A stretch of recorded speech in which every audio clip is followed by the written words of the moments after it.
Pour vous dont c'est la première visite, je vous offre de vous abonner gratuitement en cliquant sur le bouton dédié dans la description ci-dessous. En cadeau de bienvenue, vous entrez alors instantanément dans les intentions de la messe célébrée pour notre chaîne chaque vendredi à midi par un prêtre avec lequel je l'ai convenu. Dans ces intentions se trouvent les personnes abonnées depuis le vendredi précédent. Du coup, ce sont de grandes grâces pour vous à portée de clic. Vous appuyez sur s'abonner, vous cliquez sur la clochette et sur l'option toutes. Prenez les évangiles.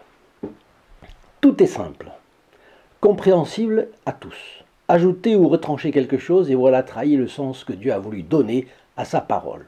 Ce qui vient de Dieu est simple.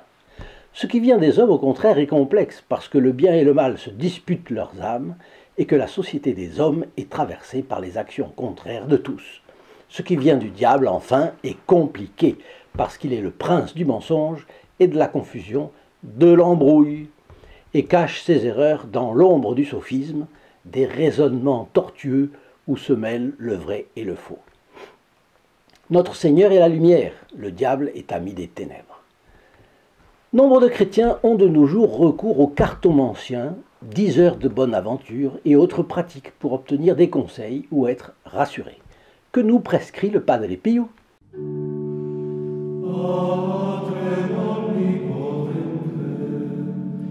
Chers amis fidèles du Padre Pio, bonjour. Mon nom est Jean Goyard et vous assistez au programme Sur les pas du Padre Pio. Aujourd'hui, êtes-vous superstitieux, un peu, beaucoup, à la folie ou pas du tout?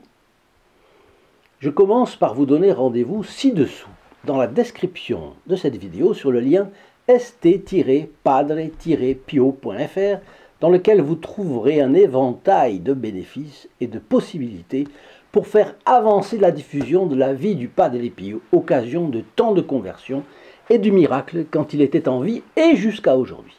Il est le saint prêtre modèle pour notre époque et sa vie foisonne de faits passionnants, amusants ou cocasses, qui commence par piquer l'intérêt et mène à l'Église catholique.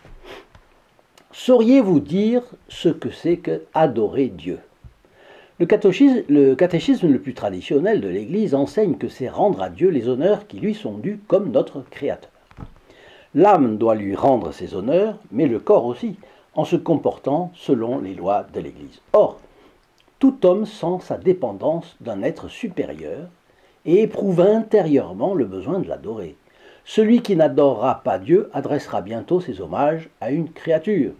Autrefois, le soleil, la lune. Aujourd'hui, l'argent ou le culte du corps. Celui qui n'adorera pas Dieu selon les prescriptions et la doctrine de l'Église l'adorera bientôt d'une manière insensée. Justement, il y a plusieurs degrés de culte insensé. J'en prendrai 4 qui s'étagent en forme d'entonnoir, petit côté vers le bas. Et les âmes sont comme entraînées, sont comme sur une rampe où le plus souvent elles n'auraient au début jamais voulu s'aventurer. En haut, la superstition. Puis, beaucoup de superstitieux tombent dans la divination. Ensuite, dans le spiritisme et en fin de course, dans la petite partie de l'entonnoir, la magie. La superstition attribue à des créatures une puissance supérieure à celle qu'elles tiennent de la nature, d'où l'adoration de la lune et du soleil, ou qu'elles obtiennent par les bénédictions de l'Église, l'eau bénite, les médailles, les chapelets, les scapulaires, les reliques des saints. Il y a un directoire sur la piété populaire, publié en 2003 par la Congrégation pour le culte divin et la discipline des sacrements, qui donne des conseils et les directives de l'Église pour éviter la superstition. D'origine païenne, la superstition revient en force dans nos sociétés paganisées. Les superstitieux deviennent poltrons, perdent leur énergie lorsque leurs signes annoncent le malheur et sont consternés quand ils constatent que leurs espérances sont déçues. Ils ont des phobies, ouverture d'un parapluie dans une maison, passer sous une échelle. Ils ont des expressions convenues aussi, toucher du bois, on croise les doigts. Bon, celui qui met sa confiance dans des choses vaines ou dans de mauvais esprits, leur attribue une puissance supérieure à celle de Dieu et nie donc les perfections de Dieu. En fait partie la défiance envers le chiffre 13. Dans les hôtels, on escamote la chambre 13, certains clients paniquant à l'idée du malheur qui les frapperait s'ils prenaient cette chambre. On ne veut pas être 13 à table, et ainsi de suite. En apparaissant à Fatima les 13 de chaque mois, la Sainte Vierge a carrément contredit cette superstition. Mais il y a aussi la superstition inverse, car environ 3 millions de gens jouent régulièrement au loto en France. Mais le 13 du mois, ce nombre double. L'appétit immodéré de l'argent pousse donc de nombreux superstitieux à passer de la superstition à la divination, c'est-à-dire qu'ils descendent un peu plus dans l'entonnoir. La divination consiste à scruter l'avenir et chercher à connaître des choses secrètes par des moyens inadaptés, inaptes à donner ces indications, comme les augures des Grecs, vol d'un hibou au-dessus d'une maison, passage d'un chat noir, comme présage de malheur, voir une araignée le matin ou le soir, bref, des milliers de tireuses de cartes sont reçues dans les maisons les plus lancées des grandes capitales européennes. D'autres interprètent les songes d'après certains livres, étudient les lignes de la main, cherchent à scruter l'avenir dans des combinaisons de nombres et dans différents événements. À la divination se rattachent les prévisions de la loterie dont on parlait il y a un instant. Les joueurs de loterie ont pour chaque chose et chaque événement un numéro rêvé qui désigne le billet à prendre. Dans la Bible, Dieu s'adresse pourtant à l'humanité. « J'extirperai du milieu de mon peuple, dit-il, l'âme qui s'adressera à ceux qui évoquent les esprits et aux devins. » Vous le trouverez cela dans le Lévitique au chapitre 20, verset 6. Et le Lévitique n'est que le 3e livre de la Bible, qui en compte 46. Nous sommes donc face à des pratiques vieilles comme le monde, et fort disqualifiées depuis. Saint Ambroise dit de ceux qui veulent deviner l'avenir, ils ignorent leur propre avenir et prétendent savoir celui des autres. Celui qui attache foi est un insensé. Le spiritisme, maintenant, est un pas de plus bas vers les ténèbres dans l'entonnoir. Car il consiste à évoquer les esprits dans le but de connaître des choses cachées. Il s'offre aux esprits comme instruments eux-mêmes ou en passant par un médium. Médium veut dire intermédiaire, disons comme ça. Or, le seul intermédiaire entre Dieu et les hommes, vous le savez bien, c'est notre Seigneur Jésus-Christ. Donc, dans la Bible, à un moment donné, Dieu dit qu'il est un Dieu jaloux. Et vous savez ce que ça veut dire. Bien. Ils veulent que l'esprit inconnu, donc ces médiums, se servent de leurs mains ou de leur langage pour se faire comprendre par certaines manifestations, comme frapper ou écrire. C'est pour ça qu'on appelle esprit frappeur, esprit écrivain. Bon. Qu'on ne trouve chez toi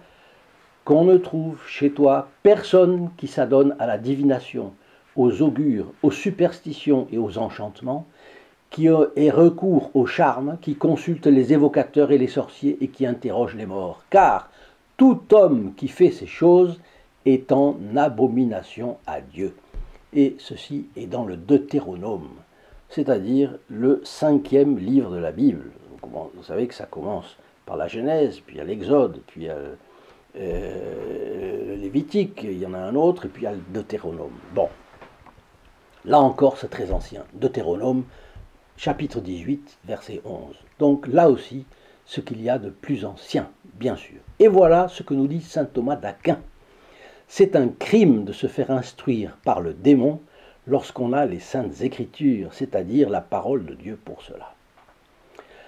Alors je sais très bien, il y a des gens qui disent « Ah, mais on excuse les spirites quand ils se disent chrétiens, ils invoquent souvent le nom de Dieu et ils le prient. » Eh bien, saint Jean Chrysostome, un des pères de l'Église, mort au IVe siècle après Jésus-Christ, il ajoute « C'est justement pour cette raison que je les hais et les déteste, les évocateurs d'esprit, parce qu'ils abusent du nom de Dieu et le déshonorent et qu'ils s'appellent chrétiens en faisant les œuvres des païens. » Et la magie va encore plus loin. Elle ne se contente pas d'évoquer les esprits, elle cherche à les faire intervenir pour produire des miracles. Et on ne peut pas nier qu'il y a eu des gens qui, avec l'aide du démon, ont fait des choses extraordinaires, des prodiges. Vous vous rappelez certainement qu'à l'époque de Moïse, lors des premières plaies d'Égypte, des magiciens ont imité 3 fois les miracles faits par Moïse aux ordres de Dieu.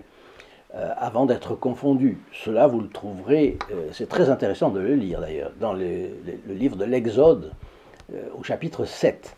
Donc, Dieu demande à Moïse d'envoyer son bâton par terre, ça se transforme en serpent, et les mages, les magiciens, de l'autre côté, font la même chose, envoient, et ça se transforme en serpent.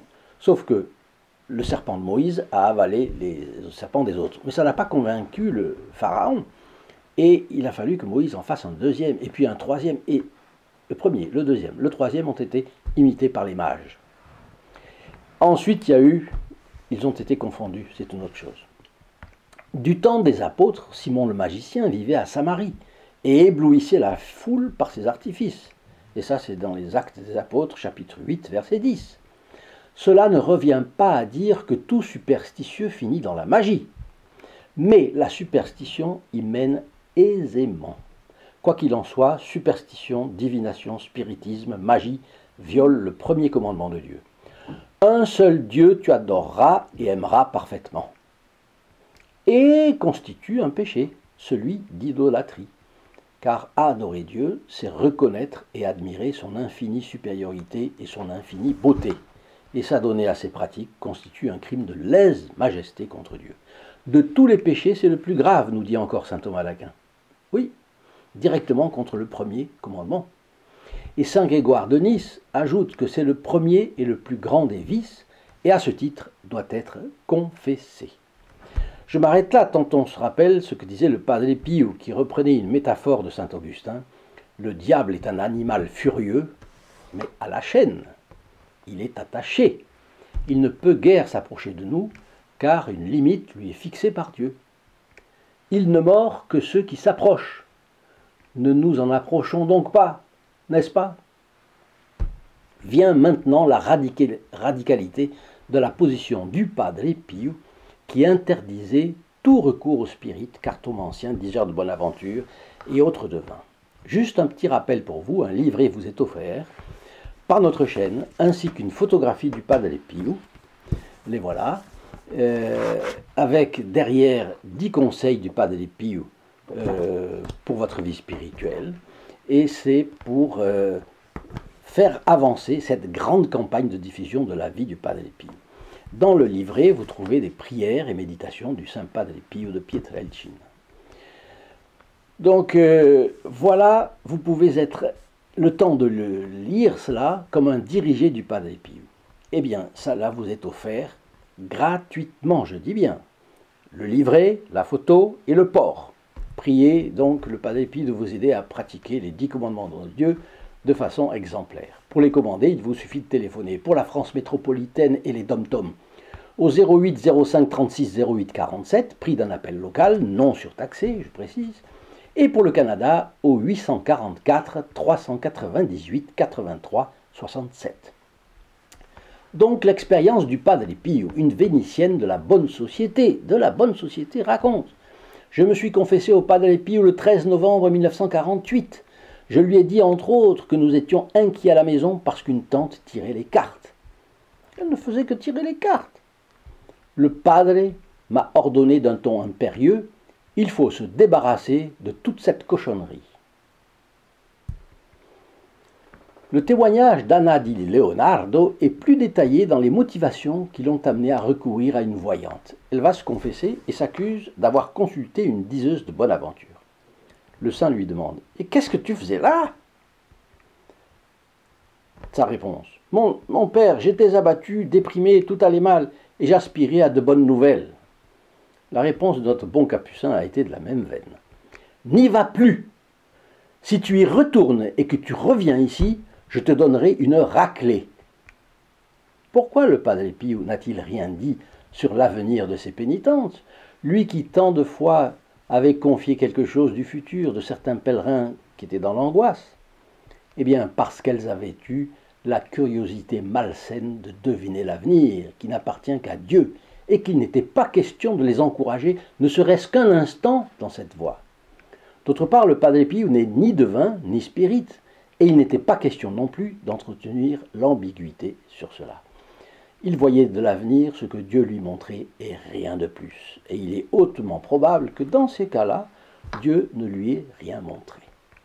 Parmi les raisons qui font rechercher l'occultisme, on peut citer la recherche de consolation et de réconfort. C'est bien le cas de la deuxième dame, le besoin d'avoir des explications quand on est désemparé, le désir d'échapper aux douleurs et aux risques de l'existence. Et il faut admettre que l'homme, une fois qu'il prend conscience de sa faiblesse ou de son impuissance, peut se tourner ou vers le monde de Dieu ou vers celui de Satan. De Satan qui agit par l'intermédiaire de ceux qui se vendent à lui par orgueil ou vil intérêt et se font ses complices. On ne peut rien attendre de bon. Il est l'essence du mal, et du mal ne peut naître aucun bien. Jésus nous a dit « Cueille-t-on des raisins sur des épines ou des figues sur des chardons ?» Saint Matthieu, chapitre 7, verset 16. Alors je vous propose de partager une fois par semaine n'importe quelle vidéo de cette chaîne. Vous savez que la messe du vendredi midi est dite en priorité pour les personnes qui partagent, mais aussi pour les personnes qui s'abonnent une fois. Mais là, celles qui partagent une fois par semaine, c'est une messe par semaine pour elles. Et vous rentrez instantanément dans les intentions de cette messe, et la personne à laquelle vous partagez y rentre également. Donc c'est gagnant-gagnant pour tout le monde. Je vous souhaite une très bonne journée et je vous dis à très bientôt. In nome del Padre, del Figliolo e dello Spirito Santo, e così sia. Sia lodato Gesù e Maria, e